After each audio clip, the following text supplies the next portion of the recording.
International lab facility. Student-led startups. Great academic exposure. KL, deemed to be university.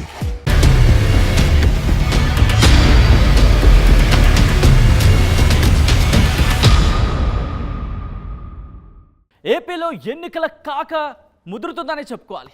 రోజు రోజుకి ఆ height పెరిగిపోతోంది. ముఖ్యంగా నియోజకవర్గాలకు వారిగా చూసుకుంటే కనుక మాటల యుద్ధం జరుగుతోంది. ఆ యుద్ధం ఏ స్థాయికి చేరుకుంటుందో చూసాం. ఈ నేపథ్యంలో ఒక్కొక్క నియోజకవర్గంలో ఎటువంటి పరిస్థితులు ఉన్నాయి, అక్కడ అభ్యర్థుల మధ్య ఎటువంటి పోటీ ఉంది, అక్కడ సామాజిక సమీకరణాలేంటి, ఇవన్నీ చూసే ప్రయత్నం చేద్దాం. ముందుగా ఏ నియోజకవర్గం గురించి మనం మాట్లాడుకోబోతున్నాం ఈరోజు. ఇంట్రెస్టింగ్ నియోజకవర్గం పర్చూరు. అవును, పర్చూరులో ఎవరెవరి మధ్య పోటీ ఉంది చూద్దాం. ఎస్, టీడీపీ బరిలోకి దించింది ఏలూరు సాంబశివరావుని, అలాగే వైసీపీ బరిలోకి దించింది ఎడం బాలాజీ. ఒకసారి వీళ్ళ ప్రొఫైల్స్ చూసే ప్రయత్నం చేద్దాం. ముందుగా టీడీపీ నుంచి Eluru Sambasivarao profile here it is. Kamma సామాజిక వర్గ నేత, 2012 నుంచి రాజకీయాల్లో ఉన్నారు ఈయన. అలాగే 2014లో తొలిసారి పర్చూరు ఎమ్మెల్యేగా పోటీ చేశారు, గెలిచారు. 2019లో కేవలం 1647 ఓట్ల మెజారిటీతో రెండోసారి ఆయన గెలవడం జరిగింది. ప్రస్తుతం మరోసారి టీడీపీ నుంచి బరిలోకి దిగారు. ఈసారి గెలిస్తే హ్యాట్రిక్ విజయం అవుతుంది. సో ఇది ఏలూరి సాంబశివరావుకి సంబంధించిన profile. Moving on next profile. YCP నుంచి బరిలోకి దిగారు ఎడం బాలాజీ. బలిజ సామాజిక వర్గానికి చెందిన నేత, 2012 నుంచి రాజకీయాల్లో ఉన్నారు. 2014లో వైసీపీ తరఫున చీరాల ఎమ్మెల్యేగా పోటీ చేశారు, ఓటమి పాలయ్యారు. ఈ మూవింగ్ ఆన్, 2019లో చీరాల వైసీపీ టికెట్ ఆశించారు, కానీ దక్కలేదు ఆయనకి. ఇన్ఫాక్ట్ మొన్నటి వరకు కూడా చీరాల టీడీపీ ఇన్ఛార్జ్గా ఉన్నారు ఆయన.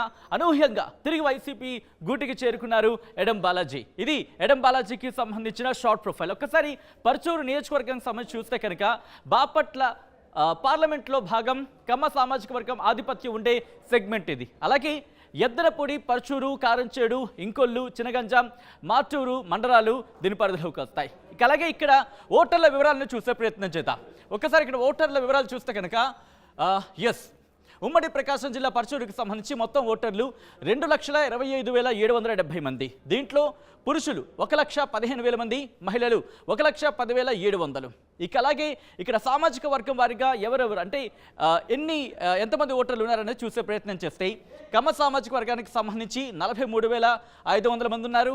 ఇక ఎస్సీకి సంబంధించి 50,500, యాదవ్కి సంబంధించి 30,000, కాపు సామాజిక వర్గానికి సంబంధించి 24,000, అలాగే రెడ్డి సామాజిక వర్గానికి సంబంధించి 17,000 మంది ఓటర్లు ఉన్న పరిస్థితి. సో ఇక్కడ ఎవరి వ్యూహాలేంటి ఇటువంటి ఒక నియోజకవర్గంలో, ఎందుకంటే ఒక టఫ్ కాంపిటీషన్ కనిపిస్తున్న నేపథ్యంలో ఇక్కడ ఎవరు విజయం సాధించవచ్చు, ఎవరికి విజయ అవకాశాలు ఏ విధంగా ఉన్నాయి, ఇక్కడ సామాజిక సమీకరణాలు ఏ విధంగా ఉన్నాయి తెలుసుకునే ప్రయత్నం చేద్దాం. మా ప్రతినిధి శ్రీనివాస్ అప్డేట్స్ అందించేందుకు కంటిన్యూ అవుతున్నారు. శ్రీనివాస్, పర్చూరుకి సంబంధించి మాట్లాడుకున్నప్పుడు టీడీపీ ఏలూరు సాంబశివరావుని, వైసీపీ ఎడం బాలాజీని బరిలోకి దించింది. అక్కడ సామాజిక సమీకరణాలు ఏంటి? ముఖ్యంగా ఒక విధంగా చెప్పాలంటే ఇద్దరు కూడా టీడీపీకి సంబంధించిన వాళ్ళే. అఫ్కోర్స్ వైసీపీలో జాయిన్ అయ్యారు ఆయన రీసెంట్గా.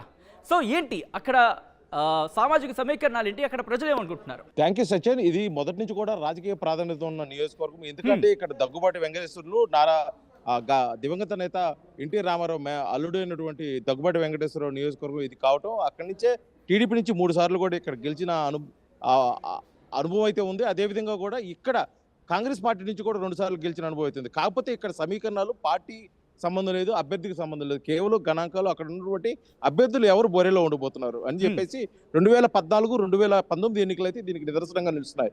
ఎందుకంటే కేవలం 2012లోనే రాజకీయ ప్రవేశం చేసినటువంటి ఏలూరు సాంబశివరావుని 2014లో అత్యధిక మెజార్టీ తోటి గెలిపించిన పర్చూరు నియోజకవర్గ ప్రజలు 2019లో అపోనెంట్ క్యాండిడేట్ దగ్గుబాటి వెంకటేశ్వరరావు ఆ మెజార్టీ కొద్దిగా తగ్గిన పరిస్థితి ఇది. మొత్తానికైతే ఇక్కడ టీడీపీ కంచుకోవటం అని చెప్పాలి. కాకపోతే ఇప్పుడున్న పరిస్థితుల్లో 2024 ఎన్నికల నేపథ్యంలో వైఎస్ఆర్సీపీ అభ్యర్థిగా ఎడం బాలాజీని పర్చూరు నియోజకవర్గం నుంచి బరిలో దిప్పుతుంది వైసీపీ అధిష్టానం. ఇది ఏ విధంగా ఎదుర్కొనబోతున్నారు? ఎందుకంటే ఇప్పటికే 2 వరుస విజయాలతోటి హ్యాట్రిక్ కొట్టేదాని కోసం కూడా ఏలూరు సాంబశివరావు అయితే చూస్తున్న ఈ పక్షంలో కూడా ఎడం బాలాజీ ఈ విజయాన్ని ఏ విధంగా అడ్డుకోబోతారని చెప్పేసి కూడా ఇక్కడ రాజకీయ వర్గాలు అయితే ఆతృతగా ఎదురు చూస్తుంది. ఇక్కడ వరకు కమ్మ, అదేవిధంగా కాపు, అదేవిధంగా ఎస్సీ ఓటింగ్ ఇక్కడ ప్రాధాన్యత. గెలుపు ఫ్యాక్టర్ డిసైడ్ చేసేది ఇక్కడ ఎస్సీ ఓటింగ్. ఈ ఎస్సీ ఓటింగ్ ఎవరికి పడితే వాళ్ళే గెలుస్తారు, ఎవరికి మద్దతు తెలిపితే వారే విజయాన్ని అందుకుంటారని చెప్పేసి కూడా ఇక్కడ పర్చూరు నియోజకవర్గంలో అయితే ఒక నానుడు ఉంది. అది గత 2 దఫాలుగా 2014, 2019లో ఇది ఏలూరు సాంబశివరావుకి బాగా కలిసి వచ్చిన అంశం.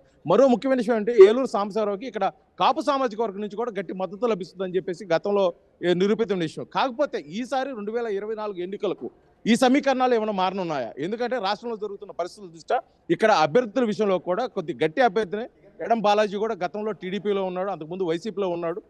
కేవలం నోటిఫికేషన్కు ముందు కొన్ని నెలల ముందే అతను అభ్యర్థిగా కూడా పర్చూరు నియోజకవర్గం రావడం. నిన్నటి వరకు కూడా ఆమంచి కృష్ణమోహన్ ఉన్న ఆ నియోజకవర్గంలో ఎడం బాలాజీ ఏ విధంగా టీడీపీ శ్రేణులను తట్టుకొని అక్కడ విజయం సాధించబోతాడు, విజయం సాధిస్తాడా, వాళ్ళకి పూర్తిగా చేతులు ఎత్తేసి విజయాన్ని అపోనెంట్ విజయాన్ని అంగీకరిస్తాడని చెప్పేసి కూడా కొంత చర్చ ఉన్నది. మొత్తానికి అయితే ఎడం బాలాజీ రాజకీయ చరిత్ర గతంలో ఏది లేదు, చీరాల నుంచి పోటీ చేసి ఓడిపోయినాడు. కాకపోతే వరుస విజయాలతో ఏలూరు సాంబశివరావు విజయాన్ని ఎడం బాలాజీ తట్టుకోలేదని చెప్పేసి ఇక్కడ రాజకీయ వర్గాలు అయితే పెద్ద చర్చగా మారుతుంది. కాకపోతే ఇక్కడున్న పరిస్థితుల్లో అంటే రాజకీయంలో ఏదైనా జరగవచ్చు. కాకపోతే ఈసారి ఎడం బాలాజీ కాపు సామాజిక వర్గాన్ని పూర్తిగా తన కంట్రోల్లోనే పెట్టుకొని పూర్తిగా వాళ్ళ మద్దతు కోరి ఈసారి పర్చూరు నియోజకవర్గంలో నేరుగా వైఎస్ఆర్సీపీ అభ్యర్థిగా గెలుపు కోసం అయితే కూడా గట్టి ప్రయత్నం ఎడం బాలాజీ చేస్తున్నప్పుడు కూడా వరుసగా 2 విజయాలతోటి హ్యాట్రిక్ విజయం కోసం ఉన్నట్టు ఏలూరు సాంబశివరావు అయితే మటుకి ఈసారి మూడోసారి కూడా ఇక్కడ టీడీపీ కంచుకోవడం పర్చూరు నియోజకవర్గంలో టీడీపీ జెండాను ఎగరొస్తాయని చెప్పేసి అతను కూడా ప్రచారంలో అయితే ఫుల్ బిజీగా ఉన్న పరిస్థితి అయితే నెలకొంది. మొత్తానికి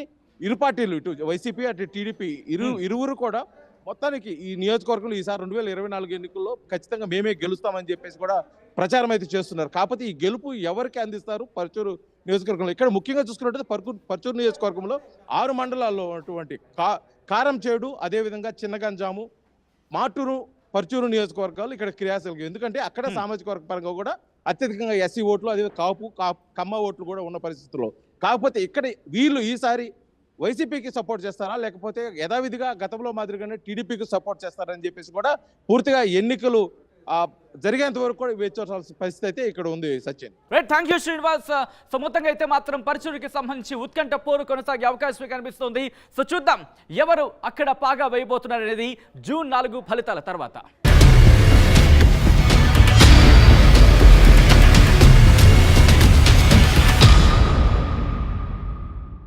మరిన్ని వీడియోస్ కోసం ఛానల్ ని సబ్స్క్రైబ్ చేయండి, లేటెస్ట్ అప్డేట్స్ కోసం వాట్సాప్ ఛానల్ ని ఫాలో చేయండి అండ్ లింక్ డిస్క్రిప్షన్ లో ఉంది.